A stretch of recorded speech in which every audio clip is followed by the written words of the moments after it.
दोस्तों, इस दुनिया में हर कोई अपने जीवन में कुछ बड़ा हासिल करना चाहता है। सफलता, सम्मान और दूसरों के दिलों में जगह बनाना। लेकिन क्या आपने कभी सोचा है कि वह कौन सा साधन है जो हमें इस मुकाम तक पहुंचा सकता है? वह कोई और नहीं बल्कि हमारे शब्द हैं। जी हाँ, हमारे शब्दों में इतनी ताकत है कि वे किसी की दुनिया बदल सकते हैं। हमारे शब्द तीर की तरह होते हैं। एक बार छोड़े गए तो वे गहरे प्रभाव छोड़ते हैं। इनसे हम किसी को खुश कर सकते हैं, किसी का मन बदल सकते हैं या फिर किसी को निराश भी कर सकते हैं। इसलिए सबसे पहले हमें यह समझना होगा कि शब्द केवल संवाद का माध्यम नहीं है, बल्कि वे एक ऐसा अस्त्र है जो सही तरीके से इस्तेमाल किया जाए तो हमें कामयाबी की ऊंचाइयों तक पहुंचा सकता है।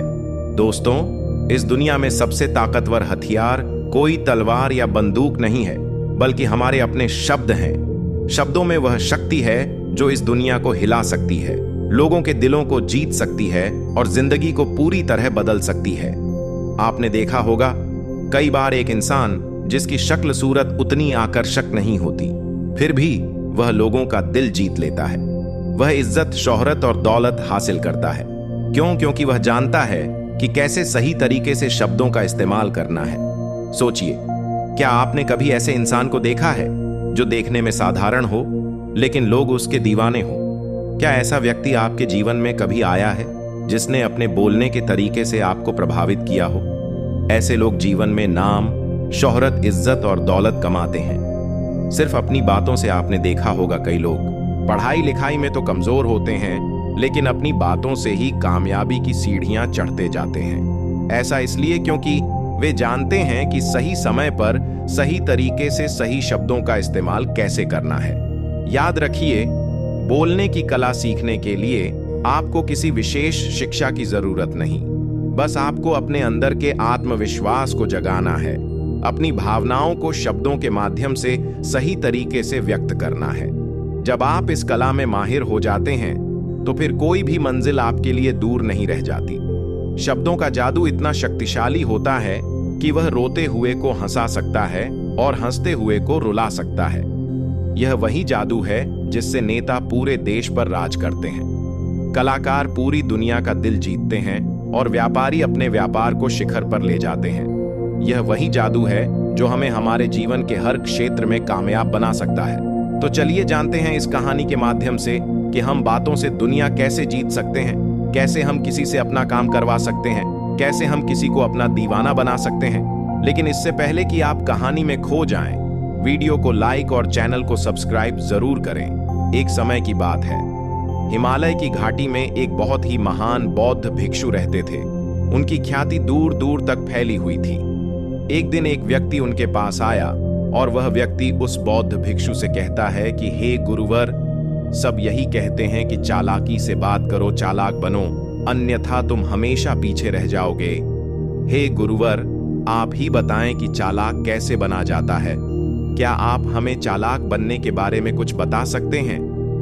बौद्ध भिक्षु ने उस व्यक्ति की सारी बातें बड़े ही ध्यान से सुनी और उसके बाद मुस्कुराते हुए वह उस व्यक्ति से कहते हैं, तुम मेरी बात बड़े ध्यान से सुनना। जो मैं तुम्हें बताने वाला हूं वह बहुत ही महत्वपूर्ण है, इसीलिए इसके एक एक शब्दों को बहुत ही ध्यान से सुनना और इसे समझने का भी प्रयास करना। इस दुनिया में यदि कोई सबसे ताकतवर हथियार है तो वह है हमारे शब्द। फिर चाहे वह शब्द लिखे गए हों या फिर बोले गए हों, यह शब्द एक ऐसा हथियार है जिसका यदि सही समय पर, सही व्यक्ति पर और सही तरीके से इस्तेमाल किया जाए तो आप अपनी पूरी जिंदगी बदल सकते हैं। और इतना ही नहीं, यदि हम चाहें तो अपने शब्दों को फूलों की तरह भी इस्तेमाल कर सकते हैं और यदि हम चाहें अपने शब्दों को तीरों की तरह भी इस्तेमाल कर सकते हैं। हम हमारे कहे गए शब्द गहरे से गहरे घाव भी भर सकते हैं और कभी कभी हमारे यही शब्द गहरे से गहरे घाव भी दे जाते हैं। हमारे शब्द में इतनी ताकत होती है, यदि आप चाहें तो अपने कहे गए शब्दों से किसी की जिंदगी बना सकते हैं और चाहे तो आप अपने इन्हीं शब्दों से किसी की जिंदगी बर्बाद भी कर सकते हैं। हमारे शब्दों में इतनी ताकत होती है कि आप चाहे तो दूसरों के जीवन में खुशियां भर सकते हैं और यदि आप चाहें तो अपने इन्हीं शब्दों का इस्तेमाल करके उनके जीवन में दुखों का सैलाब ला सकते हैं। आप चाहे तो इन्हीं शब्दों से किसी के रिश्ते बना भी सकते हैं, और यदि आप चाहे तो इन्हीं शब्दों से किसी के रिश्ते तोड़ भी सकते हैं। आपके अपने कहे गए शब्द आपको कामयाबी भी दिला सकती है, और वही आपके कहे गए शब्द आपको पूरी तरह से तबाह भी कर सकते हैं। शब्द न केवल एक इंसान को, बल्कि पूरे के पूरे परिवार को, पूरे शहर को और पूरी इस दुनिया को बर्बाद करने की और निर्माण करने की ताकत रखते हैं। इसलिए शब्दों को इस दुनिया का सबसे ज्यादा ताकतवर और घातक हथियार माना जाता है। इसलिए हमें अपने शब्दों का इस्तेमाल सही ढंग से करना चाहिए, ताकि उसका इस्तेमाल करके हमें और दूसरों को भी भला पहुंचे। और इसीलिए मैं आज तुम्हें शब्दों के कुछ जादू के बारे में बताने वाला हूं। और अब आपके मन में यह प्रश्न उठ रहा होगा कि क्या शब्दों में भी जादू होता है? तो हां, अवश्य ही शब्दों में जादू होता है, लेकिन यह दिखता नहीं है, परंतु इसका असर आपको अवश्य नजर आता है। हमारे शब्दों में कमाल का जादू होता है। यह चाहे तो रोते हुए को हंसा दे और हंसते हुए को रुला दे, किसी की दुनिया में खुशियां भर दे तो वही किसी की दुनिया में दुखों का सैलाब भर दे। शब्दों में ऐसा जादू होता है जिससे हर इंसान आपकी तरफ खींचा चलाएगा। जो इंसान शब्दों का जादू जान गया, इस संसार में उससे बड़ा जादूगर और कोई नहीं हो सकता। लोगों से बात करना, उनसे अपने कामों को मनवाना, यह एक कला है, और यह कला आपको सीखनी चाहिए। इसके बाद आपको कुछ भी सीखने की कोई आवश्यकता नहीं पड़ेगी, बस आपको बोलने की कला आनी चाहिए। उसके बाद हर कामयाबी आपकी होगी। आप जिस इंसान को भी चाहेंगे वह आपकी तरफ आकर्षित होने लगेगा। और यह बोलने की कला सीखने के लिए आपको कोई धन खर्च करने की भी आवश्यकता नहीं है। आपने देखा होगा कि कई लोग बहुत ज्यादा पढ़ाई तो करते हैं, लेकिन उनके पास बोलने की कला नहीं होती, जिस वजह से वह अपने जीवन में कभी सफल नहीं हो पाते। लेकिन आपने वहीं पर कुछ ऐसे भी लोगों को देखा होगा जो पढ़ाई लिखाई में तो बहुत कमजोर रहते हैं, लेकिन बोलने की कला में वह माहिर होते हैं, और वह लोग अपने जीवन में लगातार सफलता की सीढ़ी पर चढ़ते चले जाते हैं, और उन्हें रोकने वाला भी कोई नहीं होता। बोलने की कला सीखना इतना मुश्किल भी नहीं है, बस जरूरत है हमें कुछ आदतों को बदलने की, और साथ ही अपने नजरिया में कुछ परिवर्तन लाने की। आप अपने शब्दों की ताकत को कम मत समझना। आपने देखा होगा केवल एक नेता पूरे देश में कैसे राज करता है, और वह भी केवल अपने बोलने की कला से। हमारे शब्दों में इतनी ताकत होती है कि वह अंदर से मरे हुए इंसान में भी फूंक डाल सकती है, उसे एक नई जिंदगी दे सकती है। इसलिए आज हम यही जानने वाले हैं कि अपने शब्दों का इस्तेमाल हम कैसे कर सकते हैं। अपने शब्दों से हम जिंदगी में कामयाबी कैसे हासिल कर सकते हैं, और सभी लोगों को अपने शब्दों से हम अपनी ओर कैसे आकर्षित कर सकते हैं। लेकिन आपको उससे पहले यह 3 महत्वपूर्ण बातों का ध्यान रख बुद्धिमानी है, क्योंकि आजकल के दौर में हर किसी के पास इतना समय नहीं है कि वह आपकी लंबी चौड़ी बातें सुन सके। सभी के पास अपने अपने काम हैं, सभी अपने अपने कामों में व्यस्त हैं, अपने जीवन में व्यस्त है, और आप खुद ही अपना समय क्यों बर्बाद कर रहे हो? जब आप किसी भी बात को केवल 1 मिनट में कह सकते हो, तो आप उसके लिए आधा घंटा क्यों लगा रहे हो? जितना ज्यादा आप कहेंगे उतने ही सस्ते आप महसूस होंगे, और जितना ही कम शब्दों में आप अपनी बातों को लोगों तक पहुंचाएंगे, तो लोग उतना ही ध्यानपूर्वक आपको सुनना और समझना पसंद करेंगे। आगे वह बौद्ध भिक्षु उस व्यक्ति को दूसरी बात बताते हुए कहते हैं कि दूसरों का दिल जीतना सीखो। आप जब भी लोगों के साथ होते हो तो उन्हें अपने साथ अच्छा महसूस करवाओ। अगर आपको किसी से अपना काम निकलवाना है तो उसकी थोड़ी सी बढ़ाई करो, क्योंकि आजकल हर कोई अपनी बढ़ाई सुनना चाहता है। इससे आपका कुछ नहीं बिगड़ेगा, क्योंकि वह अपनी बढ़ाई खुद सुनना चाहता है। लेकिन हाँ, बढ़ाई करते समय इस बात का भी ध्यान रखना चाहिए कि सामने वाले को ऐसा ना लगे कि आप सचमुच में ही उसकी बढ़ाई कर रहे हैं, उसका मजाक बना रहे हैं। जैसे मान लो कोई व्यक्ति काला है और आप उसे कह दो कि तुम बहुत सुंदर दिख रहे हो, तो वह आपकी बात समझ जाएगा, और हो सकता है कि वह आपसे गुस्सा भी हो जाए। बल्कि आप उससे कुछ इस तरीके से बात करें कि अरे दोस्त, आज तो तुम बहुत अच्छे लग रहे हो। पहले कही गई बात उसे बिल्कुल पसंद नहीं आएगी, लेकिन जब आप उसे कहेंगे कि आप आज बहुत अच्छे लग रहे हो, तो वह तुम्हारी बात अवश्य सुनेगा, और उसे यह सुनकर बहुत अच्छा भी लगेगा। इसीलिए पहले उन्हें वह दीजिए जो उन्हें चाहिए, और फिर वह अपने आप ही आपको जो चाहिए वह देने को तैयार हो जाएंगे। फिर बौद्ध भिक्षु तीसरी बात बताते हुए कहते हैं कि जो भी बोलो विश्वास के साथ बोलो, अपनी बात रखने में कभी शर्माओ मत। अपनी बात को पूरे आत्मविश्वास के साथ रखो। आपने देखा होगा कि हम में से कई लोग अपनी बात रखने में शर्माते हैं। फिर भले ही वह उस विषय के बारे में अधिक जानकारी रखता हो, लेकिन वह लोगों से उस विषय के बारे में बात करने में शर्माता है, जिस वजह से लोग उसकी बातों पर विश्वास नहीं करते। उन्हें लगता है कि इसे इसके बारे में बिल्कुल नहीं पता, और वह लोग आपकी बातों में दिलचस्पी नहीं दिखाते, और वह लोग आपको आपकी बातों को झूठ भी समझने लगते हैं। इसलिए आप किससे क्या कह रहे हैं और क्यों कह रहे हैं, यह बात समझना भी बहुत जरूरी है।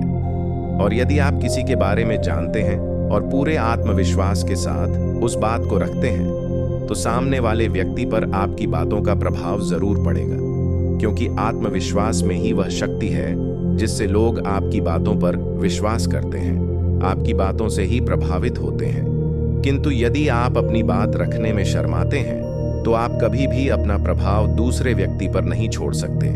इसीलिए जब भी आप किसी से बात कर, तो अपनी बातों को आत्मविश्वास के साथ रखें। आगे वह बौद्ध भिक्षु व्यक्ति को चौथी बात बताते हुए कहते हैं कि अपने शब्दों और अपने वाक्यों में भावनाओं को ढालने की कोशिश करें, क्योंकि जब तक आपके शब्दों में, आपके वाक्यों में भावनाएं नहीं होंगी, तो वह लोगों के दिल तक कैसे पहुंच पाएंगी। और जब आपके शब्दों में, आपके वाक्यों में भावनाएं जुड़ी होती हैं, तो वह आसानी से लोगों के दिल तक पहुंच जाती है। इसीलिए आपको अपनी आवाज को उसी माहौल के हिसाब से रखनी चाहिए। यदि आपको लगता है कि किसी वाक्य पर, किसी ऐसी स्थिति पर आपको दुखी होना चाहिए, तो आपकी आवाज में वह नमी होनी चाहिए।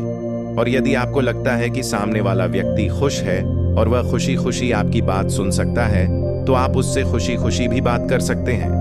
और दूसरी तरफ यदि आपको लगता है कि कोई व्यक्ति दुखी है और उसके मन को शांत होना चाहिए, तो आपको भी उसके मन को शांत करने वाली वाणी, मतलब अपने शब्दों, अपने वाक्यों का इस्तेमाल करना चाहिए। अपनी आवाज में नमी रखनी चाहिए, जिससे आपके मन की बात, आपकी भावनाएं उसके दिल तक पहुंच सके और वह आपकी बात सुनने में दिलचस्पी दिखाए। क्योंकि जब आप किसी का दर्द बांटते हैं, तो सामने वाले व्यक्ति को बहुत अच्छा लगता है, और ऐसे समय पर आपकी भावनाएं, आपके शब्द और आपके वाक्य ही अधिक महत्व रखते हैं। शब्द वाक्य सब एक ही होते हैं, बस इन्हें बोलने का तरीका अलग अलग होता है। कि जैसे आप अपने पार्टनर से प्रेम से कहते हैं कि मैं तुम्हें कभी नहीं छोड़ूंगा, और वहीं पर अगर आप गुस्से से यही बात कहते हैं, मैं तुम्हें नहीं छोड़ूंगा, तो इन दोनों बातों का मतलब तो एक ही है, लेकिन कहने का तरीका बदल गया है। शब्द तो हर किसी के पास होते हैं, लेकिन सही तरीके से शब्दों का इस्तेमाल करना यही बुद्धिमानी होती है, जो अपने शब्दों में, अपने वाक्यों में भावनाओं को जोड़ पाता है, वही लोगों के दिल में राज कर पाता है। आगे वह बौद्ध भिक्षु उस व्यक्ति को पांचवी बात बताते हुए कहते हैं कि जब भी तुम किसी व्यक्ति से बात करते हो, तो उसकी आंखों में आंखें डालकर बात करो, क्योंकि यदि आप बात करते समय लोगों से नजरें चुराएंगे, सामने वाले व्यक्ति से छुप छुप कर बातें करेंगे, तो उसे ऐसा महसूस होगा जैसा कि आप उससे कुछ छुपा रहे हैं, आप उससे झूठ बोल रहे हैं। इसीलिए वह आपकी बातों में दिलचस्पी नहीं दिखाएगा और ना ही वह आपकी बातों पर विश्वास करेगा। और वहीं पर दूसरी तरफ यदि आप पूरे आत्मविश्वास के साथ किसी दूसरे व्यक्ति की आंखों में आंखें डालकर यदि आप उससे झूठ भी कह देंगे, तो भी वह आपकी बातों पर विश्वास कर लेगा और वह आपकी बातों में दिलचस्पी भी दिखाएगा। इसीलिए बात करो राजा की तरह और काम करो गुलाम की तरह नहीं। आगे वह बौद्ध भिक्षु उस व्यक्ति को छठी बात बताते हुए कहते हैं, कम बोलो और काम का बोलो, अर्थात अपने बोलने के तरीके सुधार लेना, तो बहुत धीरे बोलो और ना ही बहुत तेज। अपने शब्दों का उच्चारण सही और स्पष्ट तरीके से करें। अगर आप बहुत जल्दी जल्दी बोलेंगे तो लोग कुछ भी समझ नहीं पाएंगे, और अगर आप बहुत धीरे धीरे बोलेंगे तब भी लोग आपसे बोर हो जाएंगे और वह आपकी बातों में थोड़ी भी दिलचस्पी नहीं दिखाएंगे। यदि आप बहुत चिल्ला चिल्ला कर बोलेंगे तब भी लोगों को आपकी आवाज पसंद नहीं आएगी, और यदि आप बहुत धीरे धीरे बोलेंगे तब तो लोगों तक आपकी आवाज ही नहीं पहुंचेगी और आपकी बातों का असर भी नहीं होगा। इसीलिए अपनी बातों को साफ और स्पष्ट रखें। अपने शब्दों को साफ और स्पष्ट रखें ताकि वह लोगों को अच्छी तरह से समझ में आ सके। क्योंकि अक्सर यह देखा गया है कि जब भी कोई इंसान बोलना शुरू करता है तो उसके शुरुआती 90 सेकंड यह कहते हैं कि लोग उसे सुनना पसंद करेंगे या नहीं, और यह भी बताता है कि वह व्यक्ति एक कुशल व्यक्ति है या नहीं। और यदि आप 90 सेकंड तक लोगों को अपनी बातों में रोक सकते हैं, और यदि लोग 90 सेकंड तक रुक जाते हैं, आपकी बातों में 90 सेकंड तक रुचि लेते हैं, तो इसका अर्थ यही है कि वह लोग आपकी बातों को सुनना चाहते हैं, आपकी बातों को समझ रहे हैं और वह लोग आपसे जुड़ना भी चाहते हैं। किंतु अक्सर यही देखा गया है कि कुछ लोग बहुत चिल्ला चिल्ला कर कहते हैं और कुछ लोग बहुत धीरे धीरे कहते हैं, जिससे उनके शब्द ही समझ नहीं आते। इसीलिए शब्दों को स्पष्ट रखिए।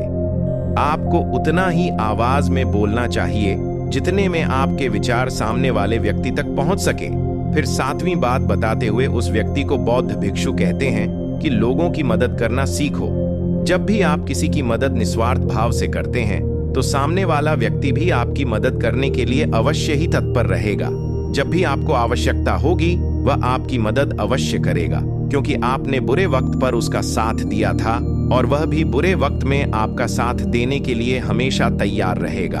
आपने अपने घर में अपने बच्चों को तो देखा ही होगा, जिनका मन बिल्कुल साफ होता है, जिनके मन में कोई भी स्वार्थ नहीं होता, और जब उन्हें कुछ चीज चाहिए होता है तो जैसा आप कहते हैं वह बिल्कुल वैसा ही करते हैं। आप कोई भी काम को उनसे कहते हैं तो वह उस काम को तुरंत ही कर देते हैं। इसलिए निस्वार्थ भाव से लोगों की मदद करना सीखो, जिससे आपके मन को भी शांति मिलती है और आप एक सुकून महसूस करते हैं, और साथ ही आपके सोचने और समझने की क्षमता भी बढ़ने लगती है। 8वीं और आखिरी बात बताते हुए वह बौद्ध भिक्षु उस व्यक्ति को कहते हैं कि इंसान को सुनने की आदत डालनी चाहिए। आपने यह तो देखा होगा कि जब भी आप कोई बात कर रहे होंगे तो इस बीच में आपके सामने वाला व्यक्ति आपकी बात काटकर आपसे कुछ और ही कहने लगता होगा, और कई लोग तो ऐसे भी होते हैं जो अपनी बातों को खुद तक ही रखते हैं। वह अपनी बातों को ही बढ़ा चढ़ा कर कहते रहते हैं। वह तो दूसरों की सुनना भी नहीं चाहते, लेकिन वह यह भूल जाते हैं कि एक सफल व्यक्ति अधिक से अधिक सुनता है, सोचता है, समझता है और उसके बाद ही वह जवाब देता है, क्योंकि इज्जत उसे ही ज्यादा मिलती है जो पूरी तरह से सुनने के बाद कुछ कहता है। इतना कहकर वह बौद्ध भिक्षु शांत हो गए और वह व्यक्ति उस बौद्ध भिक्षु को धन्यवाद करके वहां से चला गया। तो दोस्तों, उम्मीद है कि आपको इस कहानी से एक अच्छी सीख मिली होगी। यह कहानी आपको कैसी लगी हमें कमेंट बॉक्स में कमेंट करके जरूर बताएं, और साथ ही इस कहानी को अपने दोस्तों के साथ जरूर शेयर करें ताकि उन्हें भी इस कहानी से कुछ सीखने को मिल सके।